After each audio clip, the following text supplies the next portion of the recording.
começar o Brazilian Planet de hoje com uma convidada mais do que especial. Ela é a única amiga minha que foi no meu casamento.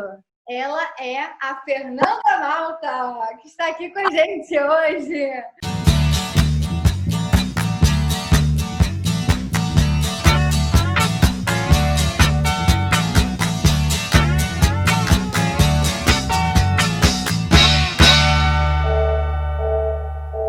Obrigada, Fê. Muito obrigada mesmo pela sua participação. A gente está muito feliz.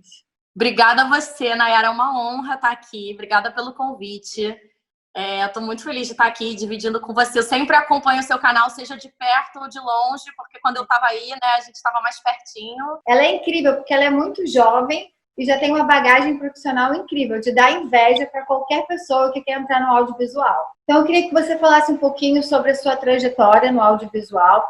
Então, vamos lá desde o início. Como você falou, né, eu me formei em jornalismo na PUC, só que eu estava muito desanimada com o jornalismo. Não era o que eu queria. E assim que eu saí da faculdade, eu fiz um daqueles processos seletivos gigantes da Globo, que você sabe, né? São tipo 6 meses de tortura. Aí fiquei nesse trabalho, que era um trabalho meio que provisório, com um contrato de 6 meses, mas eu não estava curtindo, não era o que eu gostava. Aí, enfim, enquanto eu estava na Globo, aconteceu uma coisa muito triste, que foi que a minha avó morreu, mas ela acabou deixando um dinheiro que ajudou meu pai a me proporcionar essa viagem. Aí, na verdade, a minha primeira experiência mesmo no cinema, eu fazia esses cursos e tal, que não estavam me dando muita coisa, até que um dia uma amiga minha me chamou para fazer um curtinho, assim, de um amigo dela da faculdade, sabe? Que eles estavam se formando em cinema, eles iam fazer um curtinho, ela estava produzindo, me chamou para ser assistente de produção.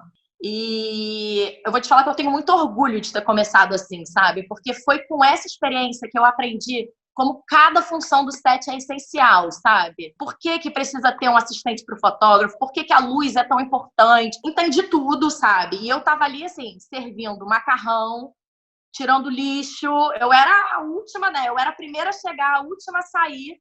Sim. E eu me apaixonei, mesmo nessas situações. Tá no sangue, né? Não adianta. Aí, depois dessa experiência, na verdade, que eu resolvi ficar procurando o curso lá fora, aconteceu a história com a minha avó e tal, aí finalmente achei o curso da New York Film Academy, que era exatamente o que eu queria, e me inscrevi por 1 ano. Sim. E, cara, exatamente, foi muito o que eu sonhava. Assim, o primeiro dia de aula, eles deram uma câmera 16mm pra gente, daquela de filme. Falaram, vão ali no Union Square, filma um plano sequência, qualquer coisa sem corte. Filma alguma história que você consiga contar sem cortar, num plano só. Se eu já estava apaixonada servindo macarrão, né?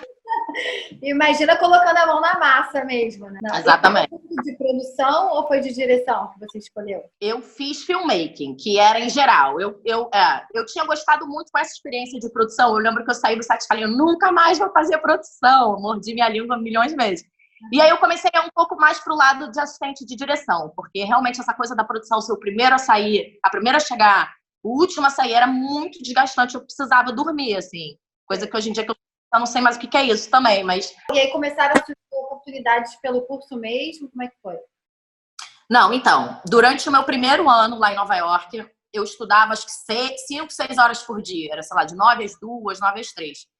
E não era todo dia, tinha uns dias que eu tinha livre. E aí eu virei a louca do Facebook, dos grupos de Facebook, de ficar caçando jobs. Teve um dia que eu me encontrei no meio da Williamsburg Bridge, às 3 da manhã, nevando, sozinha. A minha única função de estar lá era para avisar no rádio quando o metrô ia passar, para eles pararem a filmagem, porque o barulho ia atrapalhar. Gente, mas por quê, cara? Mas por quê? Mas no final vinha uma sensação de dever cumprido que eu não sei explicar, uma sensação que é viciante, né? Eu acho. A gente acha, às vezes, que está começando, ai, meu Deus, nunca vou subir. Mas, na verdade, a maioria dos profissionais começam dessa forma, né? E foi realmente muito assim, tipo, e um job que eu pegava no Facebook, eu peguei um job que não era nada, era uma série que era um piloto que não deu em nada, vamos supor. Só que dessa série eu conheci 2 pessoas que gostaram de mim, gostaram do meu trabalho, a gente manteve contato, e assim eu trabalhei em séries como Orange is the New Black, a primeira temporada, assim, do Facebook, eu juro. E aí depois você veio para Los Angeles, continuar os estudos, né? E também trabalhar aqui em Los Angeles. Conta pra gente. Então, aí quando acabou esse primeiro ano do curso de filmmaking de Nova York, tem uma coisa que se chama OPT. Aí você pode um visto para trabalhar na sua área por 1 ano. Então, eu tinha ido para ficar só 1 ano estudando. Aí, quando eu descobri que tinha mais esse visto de mais 1 ano, eu falei, tô amando aqui, tô com alguns contatos que só iam aumentando. Acabei me casando, enfim, conheci alguém lá. E aí a gente fez uma viagem pela Califórnia e a gente viu. A gente tinha um pouco de preconceito, eu acho, assim. É meio Rio-São Paulo. Então, quem mora em Nova York odeia LA mais que tudo. Cheguei na Califórnia em novembro, um sol, fui pra praia. Eu falei, gente, por que a gente não tá morando aqui? Tem muito mais a ver com o Rio. Porque aí o que a gente fez? A gente também descobriu que a escola, se você quisesse tirar o diploma de mestrado, tinha que ser em LA. Apesar do nome ser New York Film Academy, a sede da faculdade é em LA, né? Em Warner, do lado da universidade. É um sonho, né? Realmente surreal. Hoje em dia eu penso, eu falo, parece que foi um sonho. Então a gente fez mais 1 ano de estudos, aí eu mudei, aí eu fiz producing. Foi aí que eu tive certeza, porque aí eu comecei a aprender mais sobre a parte de produção mais burocrática. Fazer orçamento, conversar com o cliente, trocar e-mail.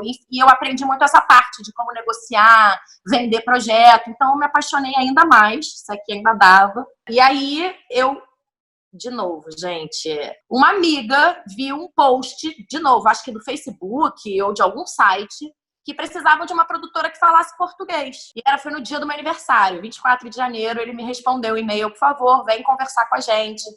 Contou um pouco da história da produtora. Eu falei, nossa, que incrível e tal. Era uma produtora baseada em Los Angeles que fazia filmagens no Brasil para clientes do mundo inteiro. Trabalho perfeito para você naquele momento. Tanto que eu fui na entrevista e eu falei assim, eu não vou conseguir. É muito perfeito. É exatamente o que eu quero. Minha mãe estava me visitando em Los Angeles, porque era meu aniversário. Ela veio me visitar. Tava passeando com a minha mãe por ali e tal. Eu falei, mãe, 10 minutos. Vai ser muito rápido. Vai almoçar por aqui, ver algumas lojinhas, alguma coisa. Vai no Target. Deu 1 hora, deu 1 hora e meia. E eu não podia nem mandar uma mensagem para ela, né, no meio do negócio. 1 hora e meia. Fiquei 2 horas só conversando. Foi ótimo. Qual foi a sua primeira experiência com eles, assim? Para qual produção? Como é que foi? Ele estava acostumado a produções pequenas, assim, pequenas, né? 10 mil dólares, 15 mil dólares. De repente, apareceu uma produção francesa de 80 mil. Acabou estourando, sendo 100 mil, mas inicialmente era 80 mil. E aí ele tava meio que no olho do furacão. Eu acho que ajudou muito também o fato de eu falar francês. Eu morei um tempo na França, então, e era uma produção francesa. Aí continuamos, vários projetos, um atrás do outro, com eles que eu fiz o Chef's Table, com eles a gente fez alguns pro Discovery Channel. Aí a gente fez o The Wheel, que é um projeto tipo desses de survival pro Discovery Channel. A gente fez The Voyager, que é outro programa de viagem. Eram sempre produtores que queriam fazer, tipo, ou um episódio de uma série no Brasil, ou um segmento de um filme aqui. Como, por exemplo, o Sérgio foi o caso, né? O Sérgio foram só os dias que filmamos no Brasil. Foram 3 meses de pré-produção, Nayara, para 3 dias de filmagem aqui no Brasil. Porque o Sérgio, ele foi filmado em 3 lugares do mundo, né? Foi filmado aqui no Brasil, na Tailândia, e na Jordânia. A Jordânia era para fazer a parte do Iraque e a Tailândia a parte do Timor-Leste. E aqui no Brasil a gente filmou, foram 3 dias. Um dia na Praia do Arpoador, aquela cena dele indo para a praia com os filhos. Outro dia a gente filmou em Grumari, com jet ski. E o terceiro dia foi no apartamento da avó dele, da mãe dele, da avó dos meninos, aquela cena. Alguma coisa assim, né? Foi no Rio, foi num apartamento que a gente alugou na Vieira Soto e foi um perrengue, porque assim, Mal ou Bem é um filme de época, né? Assim, foi há 20 anos atrás, foi nos anos 2000, mais ou menos. Já faz uma diferença, né? Os carros que aparecem pela janela são diferentes. Verdade. Não, os detalhes que você tem que prestar atenção, né? A gente teve que fazer uma limpa na casa, tirar tudo, alugar um quarto no hotel para guardar esses móveis com guindaste pela janela, no meio da Vieira Soto. Vocês fecharam a Vieira Soto para passar carros antigos, alguma coisa assim? Não, o que a gente fez foi, a gente pegou um guarda de trânsito para guardar, chegou lá super cedo, tipo 3 da manhã, 2 da manhã, quando ainda não tem carro estacionado, e segurou vagas pra gente. E a gente estacionou 2 carros de época da produção, a gente só tinha dinheiro para 2, que era o único lugar que dava para ver, né, no quadro. Incrível, incrível. Olha, esse por trás das cenas, maravilhoso. Eu queria que você falasse um pouco da diferença entre trabalhar como produtora e também como trabalhar como a mão direita aí do diretor. A maior diferença entre assistente de direção e a produtora, eu diria que a assistente de direção faz toda a logística do elenco, enquanto que a produtora faz toda a logística da equipe inteira. E assim, é muito engraçado que dizem que são 3 filmes, né? Um filme é sempre 3 filmes. É um filme na pré-produção, na época do roteiro. Ele tá de um jeito no roteiro. Quando você começa a filmar, começa a mexer, muda tudo, aí o ator ficou doente, teve que botar outro, ele é louro, aí mudou, enfim, aí não conseguiu alocação, enfim, muda. E na edição muda ainda de novo, né? Mais uma vez, porque muda, e aí muda mesmo, eu acho. Na edição, pra mim, eu acho que é o que mais muda.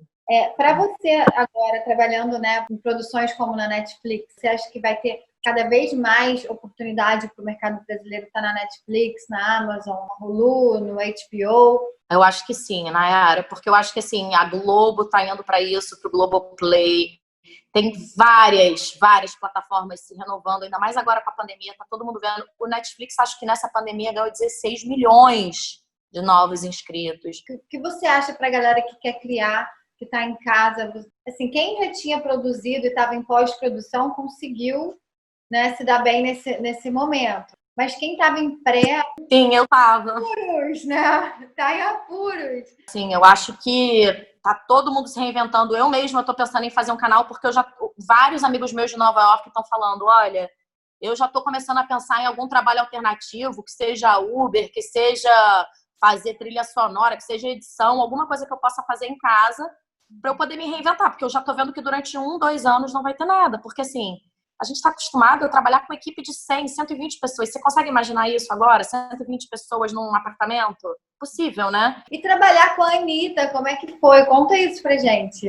A Anitta, ela é uma pessoa, ela me inspira muito, assim, no sentido dela ser dona dela mesma, sabe? Ela se renova, ela com essas lives que ela tá fazendo agora na pandemia, essa com a Gabriela Prioli, eu vejo todo dia quando passa, acho que é toda sexta. Ela é muito autêntica, né, Fernanda? Eu muito acho... Agora falar do Wagner Moura. Como é que foi trabalhar com ele? Cara, o Wagner, ele é, assim, um amorzinho. Eu lembro que a gente estava filmando, ele estava na pré-produção, ele tinha chegado uns 15 dias antes para começar a ensaiar e estava ficando naquele hotel Sofitel em Ipanema, né? Aí ele virou e falou assim, desculpa te pedir isso, é porque realmente eu tô achando muito caro a lavanderia lá do meu hotel. Por acaso você conhece algum lugar? Gente, na hora que ele falou isso, eu quase falei assim, me dá que eu lavo na minha casa. Eu mesma lavo, separado branco e colorido, não tem problema nenhum. Queria que você falasse quais são os seus próximos projetos, se você já tem alguma coisa. É o que eu estava falando antes, né? Eu estava fazendo aquele projeto para a Amazon, foi adiado por conta da pandemia, não sei ainda. Por enquanto eles estão chamando de adiado, mas pode ser que seja cancelado, não sei. E enquanto isso, eu tô querendo me reinventar, assim, de verdade. Então eu tô começando esse projeto com umas 2 amigas, que é um canal que a gente vai fazer no YouTube, se chama Global Entry. Eu tô aqui no Rio, a Luana tá em Nova York e a Isabel em Los Angeles. Nós 3 já moramos nas 3 cidades, então a gente vai contar um pouco para vocês sobre as diferenças de como é. Por exemplo, eu fiquei grávida em Los Angeles, morava em Los Angeles quando eu fiquei grávida, passei 2 meses lá grávida. Quando eu cheguei no Brasil, era completamente diferente. Então, a gente quer contar muito sobre todas essas diferenças. A gente quer trazer convidados também, mas a gente ainda está no processo de elaboração.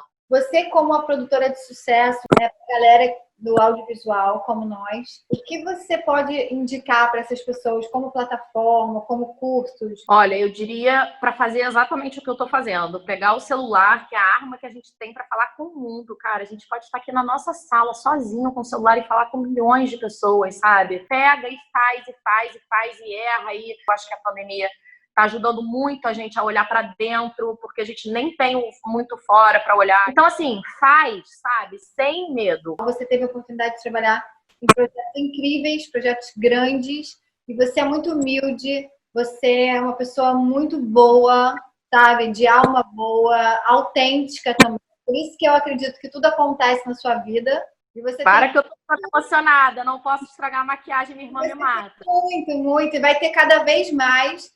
Eu acredito muito em você. Então, obrigada pela sua participação. E a gente se vê em breve, tá? Quero ver seu canal, vou te cobrar. Olha, foi uma honra para mim. Eu quero muito mais. Eu amei. Fica bem, se cuida. Beijo.